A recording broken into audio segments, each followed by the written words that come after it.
Hi,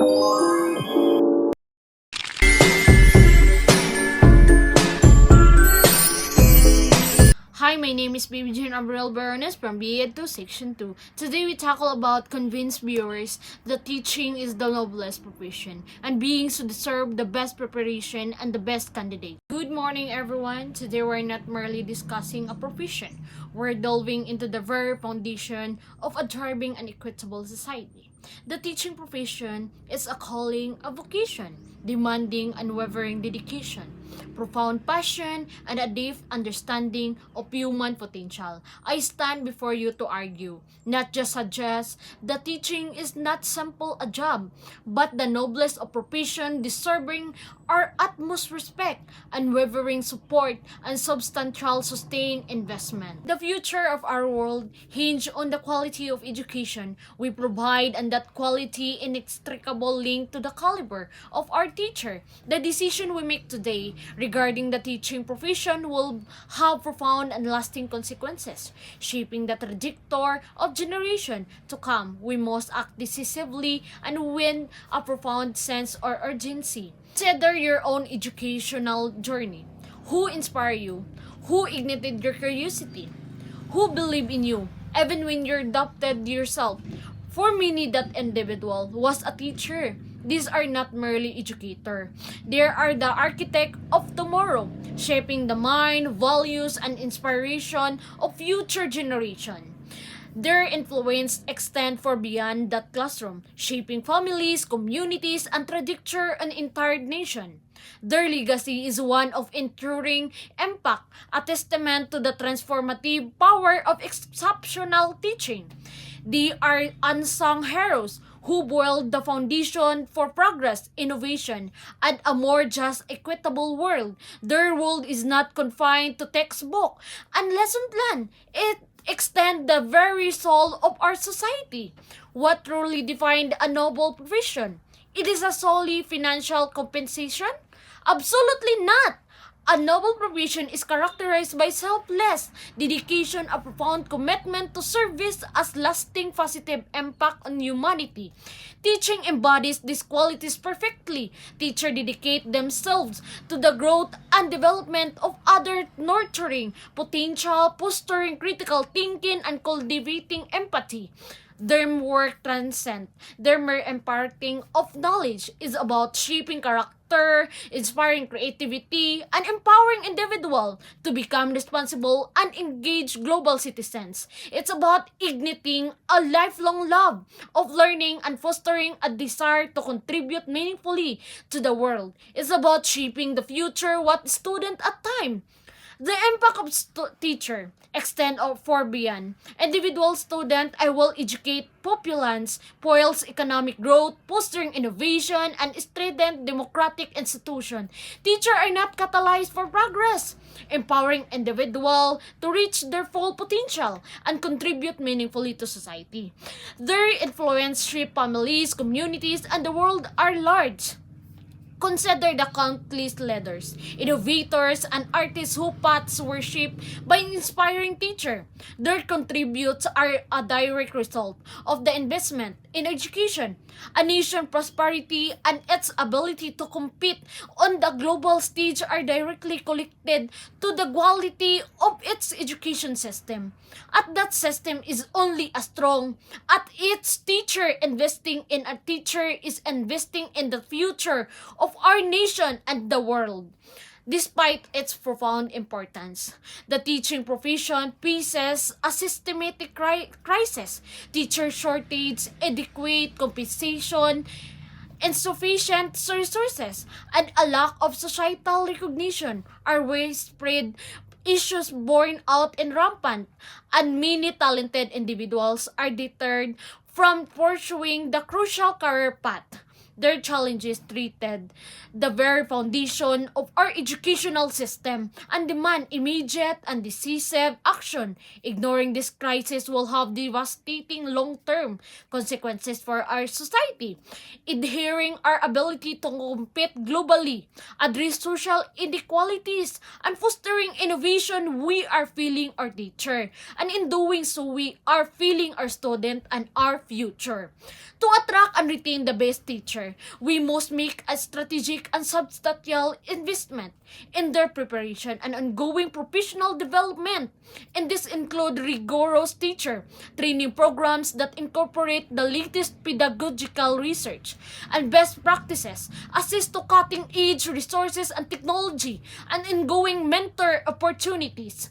We must provide teachers with the tools and support they need to excel in their demanding roles, ensuring they are equipped to meet the diverse needs of today's student and the challenges of a rapidly evolving world. This investment is not an expense. It's a strategic imperative for a thriving society. Beyond training, we must make teaching a truly rewarding career. This means competitive salaries and benefits that reflect the value of their work, supportive work environment that foster collaboration and innovation and opportunities for advancement and professional growth. We need to create a culture of respect and appreciation for teachers, recognize their vital contribution to society, and ensuring that teaching is a respected and desirable profession. This requires a collective effort, a shared responsibility between educator, policymaker, communities, and parents to ensure that the best and brightest individuals are drawn to remain in the teaching profession.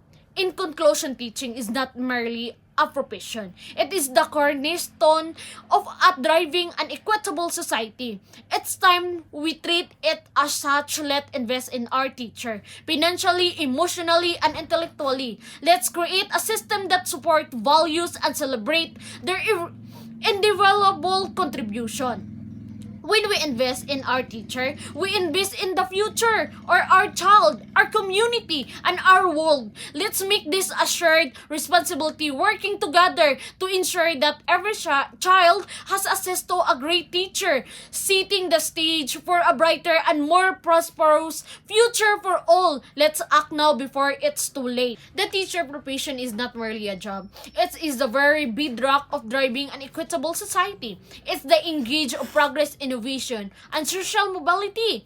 It is the crucible where future leaders, innovators, and compassionate citizens are forget to undervalue or neglect this profession. It is to undermine the very foundation upon which our future rests.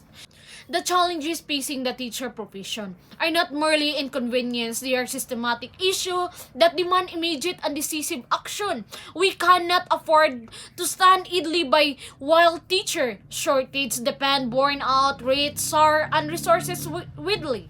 The consequences are far-reaching, deeply troubling. The current state or affair is not merely unsustainable, it's morally acceptable. We have collective responsibility to ensure that regardless of their background or circumstances, have access to high quality education delivered by dedicated and well-supported teacher.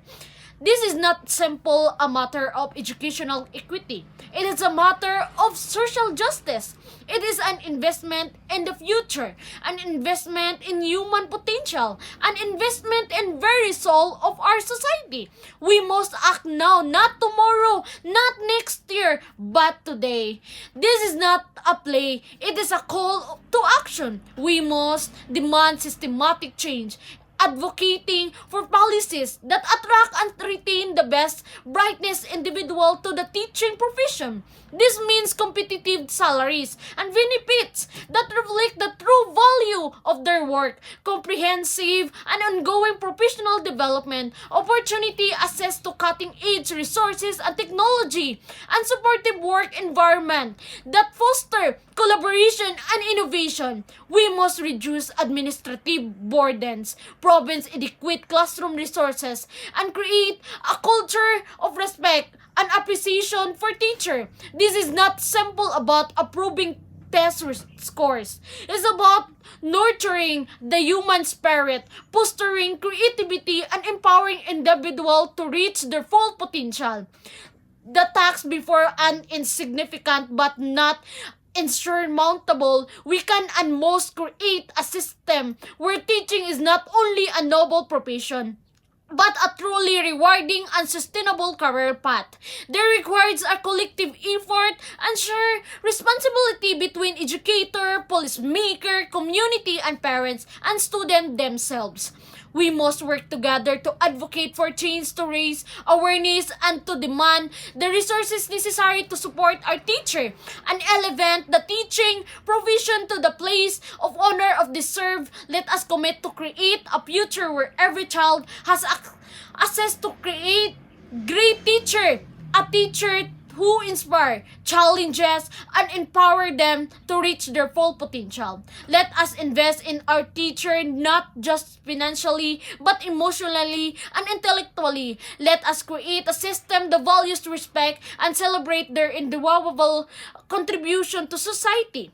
We must also recognize that teaching is a deeply human endeavor. It involves emotional labor, patience, resilience, and compassion. Teachers are not just a deliverer of content. They are mentor, confident, and catalyst for personal growth.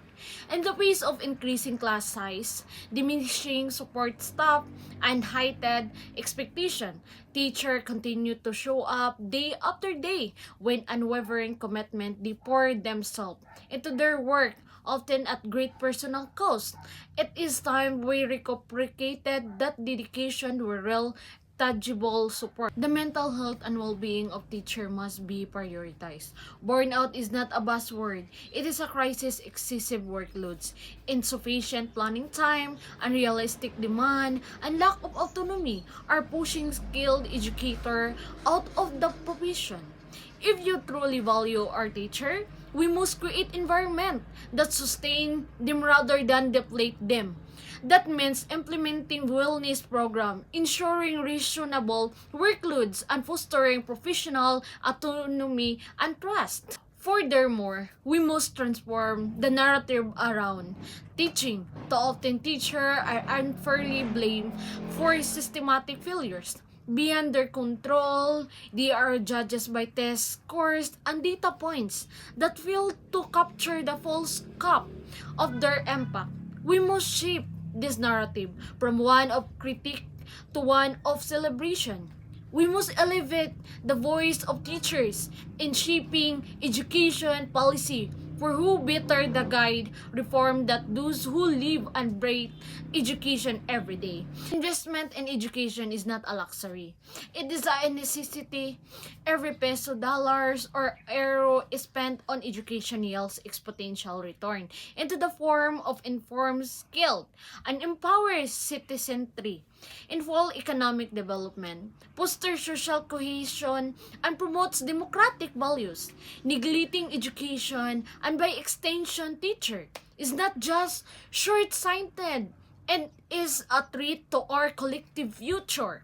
Technology, while a powerful tool, cannot and shall not replace the irreplaceable human connection the teacher provide.